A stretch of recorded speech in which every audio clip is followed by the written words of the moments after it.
Just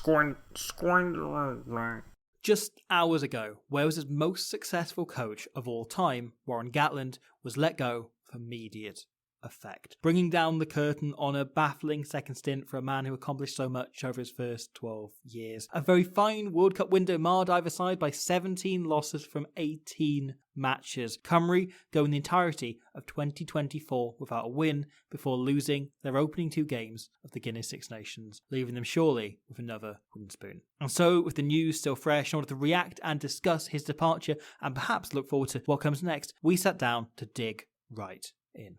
Warren Gatland first took over as Wales coach in 2007, and now in 2025, after a pretty atrocious game against Italy, that run has finally come to an end.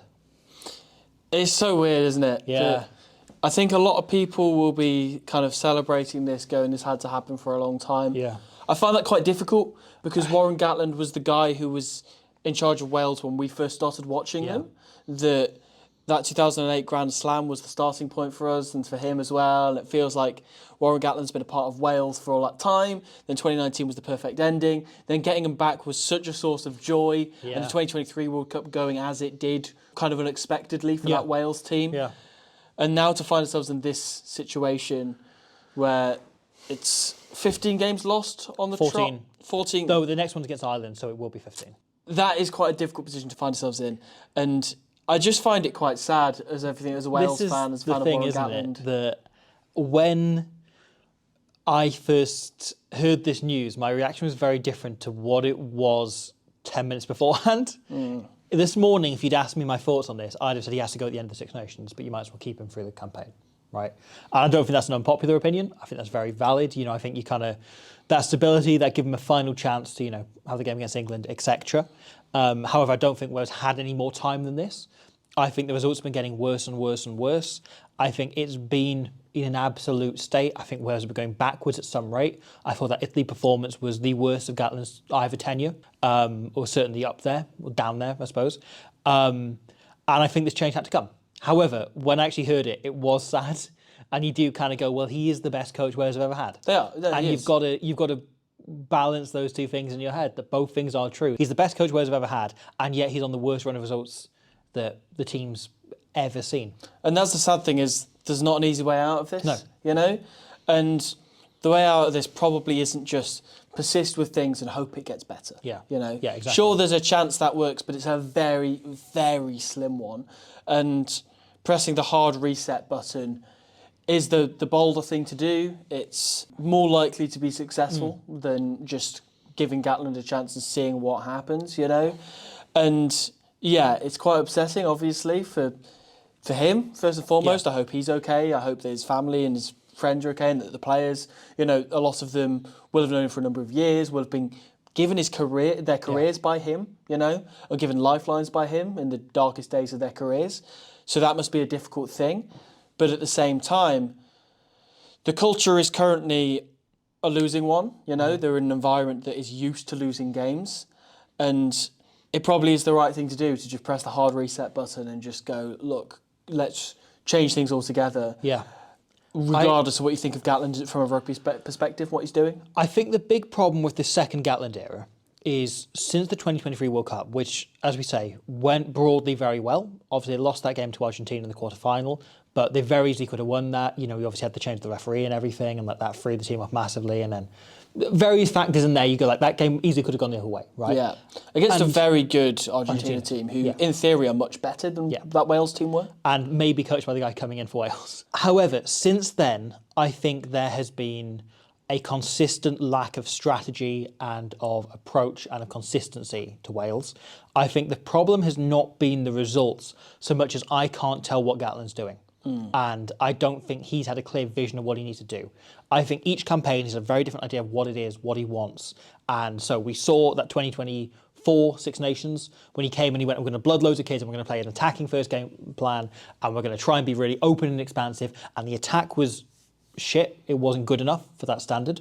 And some of those kids were very good. The likes of Cam Winnett, you know, you had Alex Mann played very well. He then got discarded. Cam Winnett was discarded for this Six Nations because you then went to Australia And they went, okay, we need to get winning again because we lost every game in the Six Nations. So what we're going to do is we're going to resort to a kicking game plan, the sort we played in the World Cup, and we're going to see if that can get us results.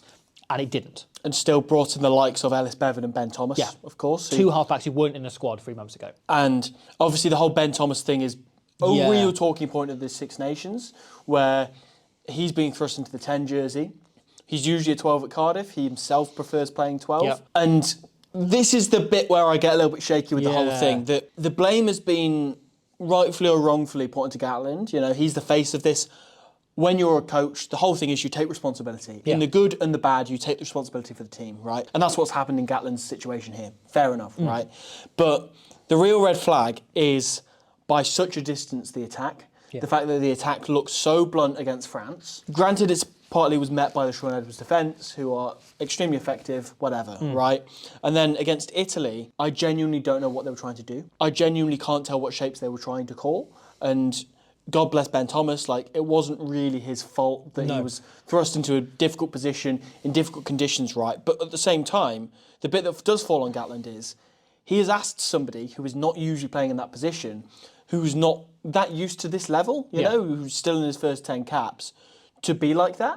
And if you're playing international rugby, it's not like there's a form that you fill out where it goes, oh, you're playing fly half. If you're in your first 10 caps, we'll ask it not to rain for you. Exactly, yeah. Like, you can't get that. Yeah. It's a harsh arena out there. So Gatland was asked post-game about that after the Italy match, and he said the conditions didn't suit Ben Thomas. However, he also mentioned that he knew it was going to rain in the week because the forecast had been there all week.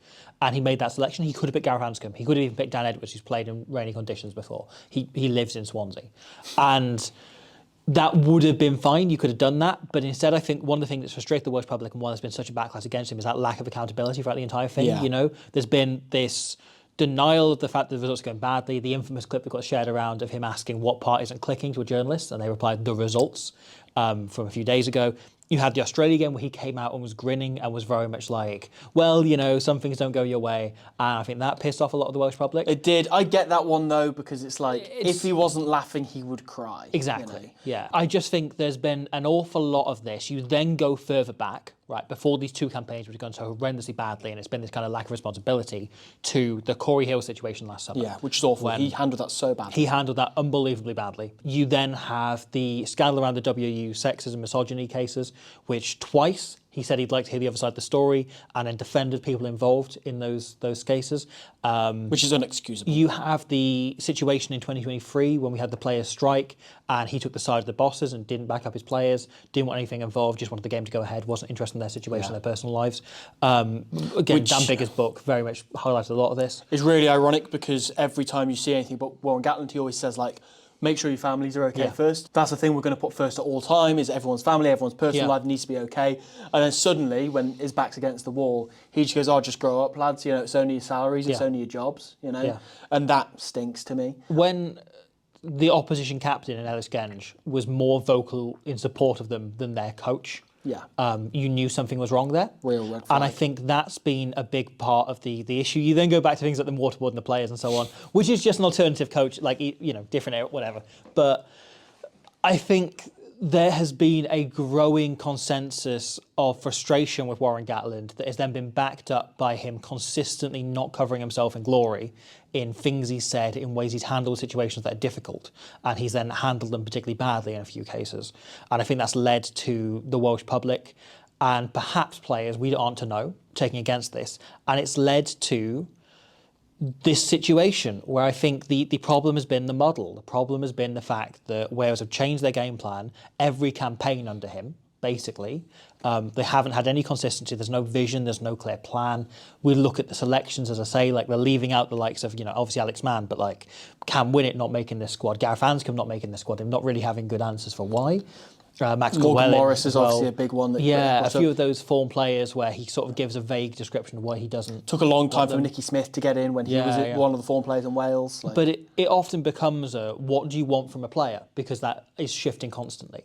And it's this complete lack of vision. And you go back to the first era Gatland, And there was very clearly an idea of how he wanted his team to play. And sometimes it didn't work, but you always saw the vision. You always knew, okay, he's got an idea of how this wants to work. And it did work out in the end. I don't think this feels the same, because I think this feels like a guy scrambling and going, I don't know what to do with this group of players. I don't know how to turn these results around. And so he's panicking. He's not a guy who's ever built through young teams, you know. He's slowly brought through young players and he's developed individual players, but he's never been a guy who's built a young side upwards. This is a task not set to his skill set, and I think he knows that, and I think he's been scrambling for a little while. And I do believe him when he says he believes he's the right guy to turn this around, but I don't think he is. It's what his track record shows, right? Yeah. But also, doing those things is so much easier and so much different when you're winning games. You know, you think of like, let's say 2012 Grand Slam, right? They'd gotten through to the semi-finals of the World Cup for the first time in 20 odd years, right? And they reach a point where it's like, okay, we've got a couple of players retiring, a couple of players who are injured, a couple of players who are unavailable, right? Let's bring in Scott Williams, for instance. Let's bring in Talupe Faletau, and so on. It's so easy when you're dropping a couple of players into an otherwise very experienced team, where you've got Jamie Roberts in there, you've got Alan Wynne-Jones in there, you have the likes of Ryan Jones and Sam Warburton in the Did it again in 2018, brought through the likes of Josh Adams and so many of the players that are now key players, you know? They came through in that 2018 team. Ellis Jenkins, Elliot Dees, and so on, like players Watkin. Like that. Players who were fantastic for Wales and had great careers. But it's so difficult when suddenly, overnight, you have the core of your senior section of your team either retires or is injured or whatever, right? They've lost Ken Owens, they've lost Alan Wynne-Jones, they've lost Dan Bigger, they've lost George North. I could go on, lost Jonathan Davis, right? There are endless numbers of players that they've lost. And yet, then suddenly it's good. They've completely got to rebuild the team. And as you say, he is scrambling, that it is suddenly, Talupe Faletau's not played in 18 months. We just have to pick him because we're not getting and it's the right thing to do. You know, is to pick him because he's the best player available. And there's nobody else who can have that level of influence in the squad. It's not about just the back row. It's not just about the 8 jersey. It's about the squad. And it is truly like you're on the back foot at that point, and you're trying desperately to rebuild this team and get into a point where you can build a bit of momentum. But he's tried it in so many ways, and none of them have worked yet. One of the growing schools of thought, the comments that are coming out, is that Wales don't have the players at the minute. The generation that's come through after that, you know, lot that you mentioned retired, isn't as good. And maybe that's true, but the talent is absolutely there to be beating Fiji, to be beating Italy, to be giving other teams a game, you know, to be giving Australia a game once in 3 matches. And that is the frustration, is that Wales, I think, are going backwards at a rate of knots and haven't performed as they should. And you look at how these players are performing at URC level this year, and they have come on enormously for those teams being competitive. You know, I think, like, you look at the Scarlets, they signed basically 7 non-Welsh qualified forwards that gave their pack a bit of edge, and it's allowed those backs that they have, are incredibly talented, like Costello, Eddie James, Joe Roberts, like Max Page even, who aren't in the squad yet, Tom Rogers, Blair Murray, to really kick on and play because they've suddenly got a pack they can play off. And we are seeing the level of talent that's there. The Ospreys were the inverse, that they had a pack where they didn't have the back to do anything with it. And we've seen that change this season, you know, A, for a couple of signings, and B, for a change of coaching philosophy. But the team is there. The team is there to be doing much better than they are now. And we can get into another time and perhaps a video on the second channel on what happens next for Wales. There's talk of Matt Sherritt coming in as a short-term person, which I think will be a really smart appointment because he handled, when he first came as head coach of Cardiff, they had a series of massive problems. When he came in, they had 6 contracted players and everything was blown up. Everything was a nightmare. And the way he handled that, both within the squad from everything you hear and externally in talking to the media and how he communicated with fans, was exceptional. And the way he dealt with that and the way he spoke. And that's what Wales need right now, I think, is a bit of calm and someone that can handle those fires and put them out a little bit. Matt Sherritt seems like a really, really good option because if you see like the stuff he's on Scrum 5 or the analysis and stuff, he comes across as a really technical coach, right? He has a little bit of the empathy side to it as well. I think He's a former teacher. When he gets the keys to the role properly, if that does happen, I assume he's going to be more like a caretaker, but it could end up that situation like what Stuart Lancaster has. Like, he was the caretaker for England and ended up taking him to the World Cup, But he's a very technical coach, really into his modern attacks and attacking systems and what to run, which is great. If he could double up as the attack coach, that's brilliant in itself, right? Other thing, this might sound like a weird point, but I actually think it would benefit Wales having a younger coach. Yeah, which he is. I think so. It's weird. I think there's been a bit of a generational divide between the team Gatland coached in his first stint and the team he coached in his second stint. And I feel like he's treating them the same as he treated players in 2008. Yeah. And actually, young kids at that age are completely different now to what they were at that point. And I think having somebody who's a little bit closer to that, who understands that and has coached academies before, has coached schools quite recently. I actually think that will play into Matt Sherratt's hands a little bit. It's interesting because I've listened to an awful lot of coaches talking at length. Right? And Warren Gatland is the one player who's gone through this, so I don't think he's talked much about the difference between coaching younger players. Eddie Jones talked about it a lot. Toby Booth, who got a lot out of these players, talked about it an awful lot and did, when we met him, we did that day in the Ospreys camp, with the videos up on the channel as well. The players have different attention spans, different priorities, and empathy is much more important. And you have to change how you talk to people and deal with players. Stuart Lancaster talked about the same thing of the Lenser system, right? That he was only able to build that because he embraced how the modern player is. And in order to craft them into the player you want them to be, you've got to look after the person first. And Gatland's always been very big on family and old-fashioned values and so on, and that's wonderful and that's great. But you do wonder how much he's getting out of players. There are stories out there of the Welsh coaching sessions of, various people. I've heard several stories from people that have watched or been involved in Welsh training sessions over the autumn and then the Six Nations who were thoroughly unimpressed and thought it was below the standard it should be. I think there's probably an awful lot of this going on. Gatland keeps talking about how hard they're working, but, the best teams work smart rather than work hard. You look at when Quins won the Premiership, they won it largely because they reduced the contact training they were doing by 70%, right? And it meant that they were fresher going into games and they were then more physical in them. And Gatland has reportedly been beasting players repeatedly in training. There was a clip of Owen Watkin talking about how this was the most difficult, physically demanding training session he'd ever been through, and he went through those 2 World Cup camps in the lead for the Six Nations. I feel like there's a lot of his methods that are behind the times, and perhaps it is time to be moving on. Yeah.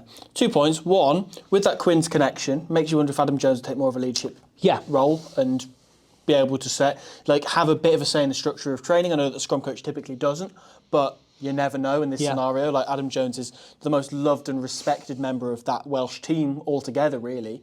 Number 2, I think, once again, building on the point there, a lot of coaches of kind of Gatland's ilk and I guess generation, right? A lot of them have had to keep up with what rugby is now. And I think Matt Sherratt is closer to the sort of coach who will redefine what rugby is now, who will invent new things, new ways of playing, new ways of attacking, new structures and so on. And that does give me a bit of hope, that hopefully that is the direction that Wales wants to go in. You look at Kieran Crowley quite recently, right? And he had a very regimented way of playing that he liked and he didn't want to do anything else because back 30 years ago, you could do that. You could stick to one style of play and your team could win games. And that team got very, very good at playing that one style of rugby, but then that made them incredibly exploitable because he didn't have an all-round game. And it feels a little bit like Gatland has both been doing that and wanting that and stuck to that, but also he's been going okay, no, I know we need to evolve the game, we need to change it, but he isn't sure how to do it. Yeah. And ultimately, I think this is the right decision for Wales. I think this is the right decision for those players going forward. I think Ellis Jenkins made a very good point that these players should be enjoying the time they spend in the Welsh jersey, because he said, mine got cut short twice very suddenly. And you need to be able to enjoy the time you're there. And at the minute, there must be such pressure and such, want to turn that around and finally win a game because it looks completely out of sight now. And they needed the change. They needed a new environment. They needed a new attitude. We can get on to who takes over permanently next beyond, Sherratt or Howley in the short term. But I think this is ultimately a sad day because Warren Gatland has meant so much to Welsh rugby. But it's both the case that what he's achieved in the past isn't diminished by what has happened over the last 18 months. Absolutely. But also, what he's done in the past shouldn't excuse and let off what's happened over the more recent times. Yeah, and obviously you pointed out a few of those things, like the Corey Hill thing, like the Sexton thing and so on. That's awful. I think that has all contributed to the mess that Wales are in today. I think particularly the contracts thing was Yes. the kind of condoning of that, not condoning, but excusing of that. So the WOU have kind of papered over the cracks a little bit. And look, if Warren Gatland going has to be the face of this to create some change in all of those sorts of things, then so be it. You know, that Gatland's gate's still up there. Yeah, that he's very and it much, should stay, yeah. It should stay, you know, that he's very much been a face of the WOU for a number of years. And sadly, in this case, it seems he's had to sacrifice himself. And again, I use that very sympathetically towards him because he's not been great in all of this, obviously. But to the moment of like the legacy he left, right? As we were about to record, realised that under this jumper, the T-shirt I'm wearing is a Warren Gatland. This is going to be awful for my microphone. A Warren Gatland Sushi Bar 2019 World Cup T-shirt that I was gifted by a very lovely friend of the channel who designed it. And yeah, I put that on today, and I kind of gone like, yeah, sushi's got a very different connotation in terms of cutting it up. But it's a shame because he's meant a lot to Welsh rugby. But this is the change that had to take place. And that's the thing. For the last 2-3 years, I've kind of not enjoyed watching the Welsh men's team play. You know, I've spent the Six Nations from a supporting point of view excited to get back to break week so I can watch the Ospreys because they're a team I actually enjoy watching. And the thing is, I think as a Welsh fan, I so heavily live in the glory days, which were 2019, and how good that Gatland team were. And I think when I think back on Warren Gatland, that's always, as with a lot of the players who've carried on, that's always going to be the first thing that comes to mind for all of them.